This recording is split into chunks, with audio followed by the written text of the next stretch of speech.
बिस्मिल्लाहिर्रहमानिर्रहीम। मैं खादिम हुसैन गोमा करियल से ताल्लुक़ रखता हूँ। आज आप लोगों को यहाँ पे 10th क्लास के तीसरे चैप्टर को हम स्टार्ट करने जा रहे हैं, जिसका नाम है pairs of linear equation in two variables. तो यहाँ पे इस टॉपिक को स्टार्ट करने से पहले हम थोड़ा सा प्रीवियस क्लास में इसके विजिट करके आगे निकलेंगे। देखो यहाँ पे हमें लीनियर इक्वेशन के साथ पेयर्स क्यों डालना पड़ा यहाँ पे, क्योंकि यहाँ पे टू वेरिएबल इस्तेमाल हुआ है।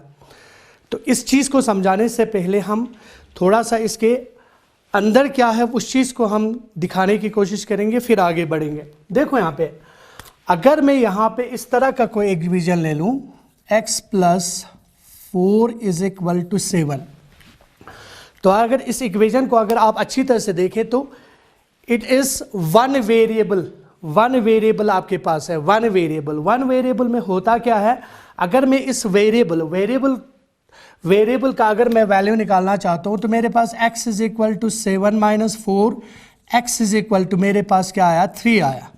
देखो यहाँ पे आपके पास जब भी आपके पास वन वेरिएबल इक्वेशन आपके पास होगा तो हमेशा वहाँ पे आपके पास एक यूनिक सोल्यूशन निकालता है, एक परफेक्ट वैल्यू आ जाते हैं। इसको हम बोलते हैं एक परफेक्ट वैल्यू, एक यूनिक वैल्यू आ जाते हैं। ठीक है जी। अगर मेरे पास वन अननोन होगा तो मेरे पास one unknown means one variable में मेरे पास आपके पास एक यूनिक सोल्यूशन होते हैं। अगर इसी जगह पे अगर मैं यहाँ पे x + y = 3 लिखूं, it is called two variable linear equation. ठीक है। तो यहां पे अगर मैं इस चीज को अगर मैं करूं तो यहां पे मेरे पास टू अननोन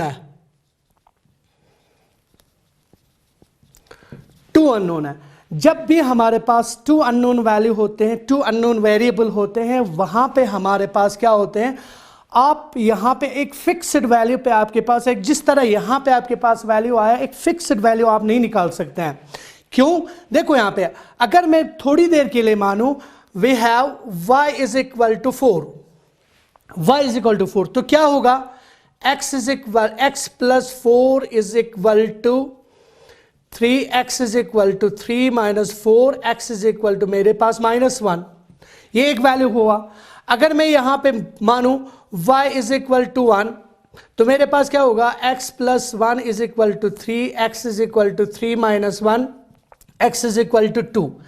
देखो यहां पे इसका मतलब क्या हुआ, जब भी आपके पास two variable means two unknown की बात आती है तो आपके पास वहां पे इन्फिनाइट मेनी सॉल्यूशन आते हैं। इन्फिनाइट एक फिक्स्ड वैल्यू, आप जिस तरह वन वेरिएबल में बोलते हैं ना, यहाँ पे वन वेरिएबल में बोलते, यहाँ पे आपके पास टू वेरिएबल में आपके पास एक फिक्स्ड वैल्यू कभी भी आप इसमें नहीं दिखा सकते हैं कि यहाँ पे मैं यहाँ पे फिक्स्ड वैल्यू नहीं बोल सकते कि इस इक्वेशन में y = 4 एंड x = -1। इसमें आप हजारों लाखों आपके पास जितना हो सकता है इन्फिनाइट आप यहाँ पे सोल्यूशन निकाल सकते हैं। देखो यहाँ पे अब यहाँ पे हमें क्या हुआ, यहाँ पे अगर इन दोनों को अगर हमें कंपेयर करके एक बात निकालने की कोशिश करूं तो हमारे पास क्या आया, अगर जब भी मेरे पास टू वेरिएबल इक्वेशन आ जाते हैं तो वहां पे हमारे पास इन्फिनाइट मेनी सॉल्यूशन होते हैं, जो हो गया आपके पास इस वाला। यहां से अगर देखें तो linear equation in two variable, अगर मेरे पास linear equation in two variable है तो यहां पे मेरे पास इन्फिनाइट मेनी सॉल्यूशन आया। इस इन्फिनाइट मेनी सॉल्यूशन से निकलने के लिए हमारे पास इस चीज को यहां पे ऐड किया गया है, that is called pairs of linear equation. अगर मैं यहां पे लिखूं x + y = 3 और x + y = मिसाल के तौर -1, तो यहां पे मेरे पास देखो यहां पे ये टू वेरिएबल अलजेब्रिक एक्सप्रेशन हुआ, आपके पास टू वेरिएबल इक्वेशन हुआ। यहां पे क्यों? क्योंकि हमें यहां पे चाहिए x और y की जो वैल्यू है ना, वो चाहिए आपके पास यूनिक सोल्यूशन चाहिए। Linear equation in two variable को आपके पास यहां पे टू वेरिएबल जो इन्फिनाइट मेनी सॉल्यूशन को खत्म करके यूनिक सॉल्यूशन में अगर मुझे x और y का वैल्यू चाहिए तो मुझे वहां पे निकालने के लिए क्या चाहिए, मुझे निकालने के लिए उस यूनिक सॉल्यूशन को पाने के लिए मुझे पेयर्स चाहिए, उसका पेयर्स चाहिए। किसका? टू वेरिएबल इक्वेशन का। इसलिए हम बोलते हैं, इसलिए हमें यहां पे जरूरत पड़ा किस चीज का, पेयर्स का जरूरत पड़ा, जो आप लोगों का 10 का तीसरा चैप्टर यहां पे आपके पास है, pairs of linear equation in two variable. ये आपके पास हुआ, हमें पेयर्स क्यों जरूरत पड़ा। देखो वन वेरिएबल में हमने देखा एक अननोन है, आपके पास एक यूनिक सोल्यूशन हुआ। टू वेरिएबल में जो ही पहुंच जाते हैं, अगर मेरे पास एक ही इक्वेशन होगा टू वेरिएबल में, वहां पे आप इन्फिनाइट मेनी सोल्यूशन निकल जाएगा आपको। उस इन्फिनाइट मेनी सोल्यूशन से निकलने के लिए हमें यहां पे जो वेरिएबल हमने इस इक्वेशन में इस्तेमाल किया, उसका आपके पास यूनिक सोल्यूशन चाहिए। उस यूनिक सोल्यूशन को निकालने के लिए हमें यहां पे किस चीज की जरूरत पड़ा, pairs of linear equation, pairs की जरूरत पड़ा। तो हमें यहां पे पेयर्स क्यों दिया वो आपको समझ में आया होगा। तो आगे बढ़ते हैं। तो इस पेयर्स ऑफ लीनियर इक्वेशन में आपके पास एक अलग अलग मेथड से आपके पास, आपको स्टेप वाइज वहां पे आपके पास चैप्टर में दिए गए एक्सरसाइज। सबसे पहले आपके पास ग्राफिकली है, फिर इसके बाद आप सब्स्टिट्यूशन से करोगे, फिर एलिमिनेशन से करोगे, फिर इसके बाद आपके पास रिडक्शन मेथड, वहां पे 3-4 आपके पास मेथड्स दिए गए, उनको बारी बारी करके आप पढ़ोगे। तो यहां पे उस जगह जाने से पहले मैं यहां पे आपके पास कुछ types of the linear equation in two variable, हमारे पास यहां पे 3 टाइप्स हैं। मैं बारी बारी करके आपको दिखाने की कोशिश करूं, आप इस चीज को समझें। मिसाल के तौर मेरे पास एक इक्वेशन है इस तरह, x plus y is equal to 2 and यहां पे आपके पास x plus 2x plus 2y is equal to मेरे पास 4 है। This is the first one and this is the second one. देखो यहां पे अगर आप इन दोनों इक्वेशन को अच्छी तरह से देखें तो यहां पे मैंने क्या किया, पहले इक्वेशन को लिया और इस इक्वेशन के हर टर्म को 2 से मल्टीप्लाई करके मैंने दूसरा इक्वेशन बनाया। देखो यहां पे अगर मैंने यहां से 2 को कॉमन लिया तो 2 1 ज़ा 2, 2 1 ज़ा 2, 2 2 ज़ा 4, ये इस फिर से इसमें कन्वर्ट हो रहा है। तो हम कहते हैं कि यहां पे जो आपके पास दूसरा इक्वेशन है वहां पे नो न्यू इंफॉर्मेशन अवेलेबल, यहां पे आपको नया इंफॉर्मेशन प्रोवाइड किया गया नहीं है। ये आपके पास अगर आप अच्छी तरह से देखें तो ये आपके पास सेम इक्वेशन है, सेम इक्वेशन है, दोनों एक ही इक्वेशन है। अगर यहां से 2 को हटा दें, इसको बोलते हैं हम सेम इक्वेशन, और यहां पे हम कहते हैं it has no new information available या provided.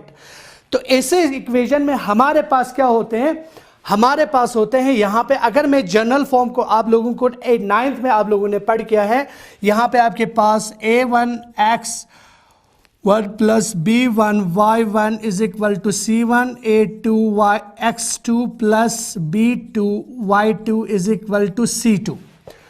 That is called the general form of linear equation in two variable.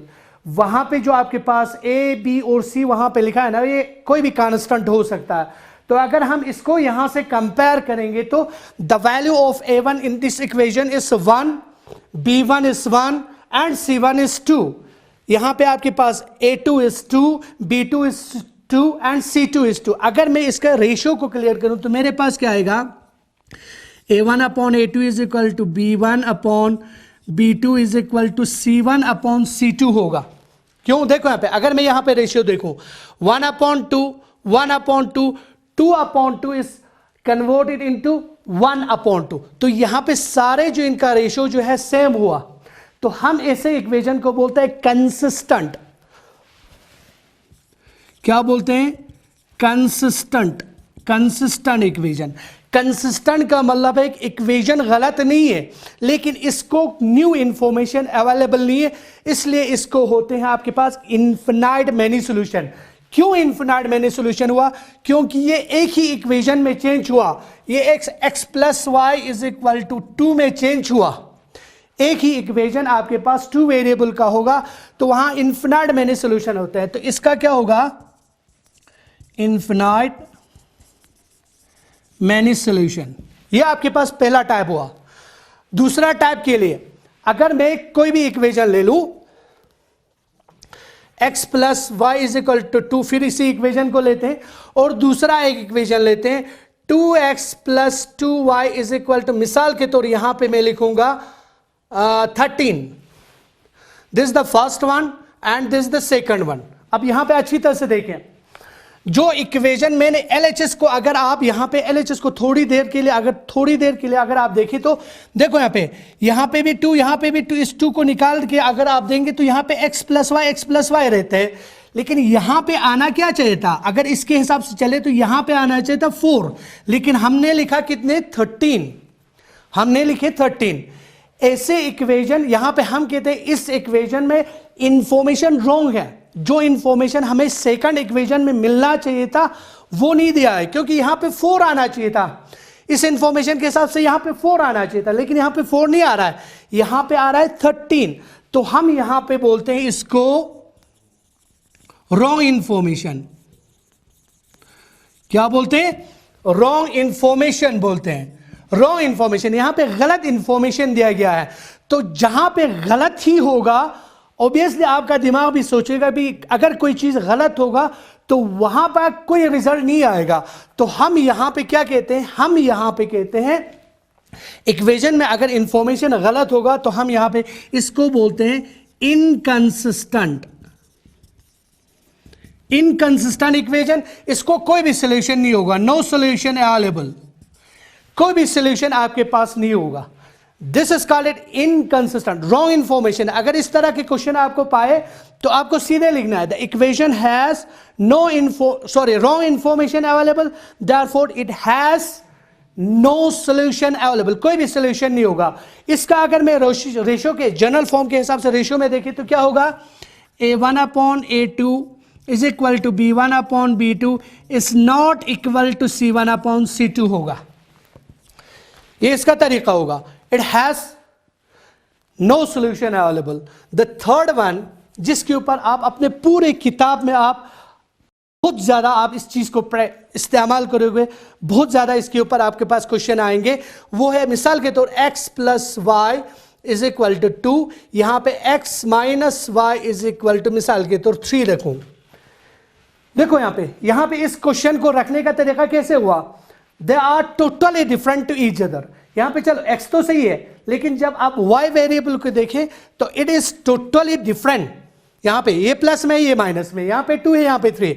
इसको बोलते हैं हम न्यू इंफॉर्मेशन अवेलेबल। यहां पे न्यू इंफॉर्मेशन है, क्वेश्चन में न्यू इंफॉर्मेशन है, इसको हम बोलते हैं कंसिस्टेंट।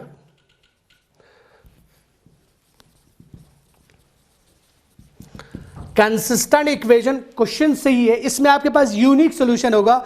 इसका रेशियो क्या होगा, A1/A2 is not equal to B1/B2। ऐसे क्वेश्चन में होते हैं आपके पास क्या, यूनिक सॉल्यूशन होते हैं। क्या होते हैं, यूनिक। ये वाले पार्ट आप ज्यादा फेस करोगे अपने चैप्टर्स में, इस वाले पार्ट को बहुत ज्यादा फेस करोगे। यहां पे ये वाले आपके पास इतना नहीं आएंगे, ये वाला क्वेश्चन आपके पास सिर्फ एक ही क्वेश्चन आपको सेकंड एक्सरसाइज में मिलेगा, उससे फेस करोगे। बाकी सारे क्वेश्चन जो है आपके पास इसके ऊपर डिपेंड है। तो इंशाअल्लाह रहमान जो चीज आपको समझाने की कोशिश किया है उसको अच्छी तरह से मैंने दिखाने की कोशिश किया है। कौन से टाइप ऑफ द इक्वेशन आप फेस करने जा रहे हो, कहां पे आपके पास होगा, क्या होगा, वो सारी चीज यहां पे इसको अच्छी तरह से समझने की कोशिश करें।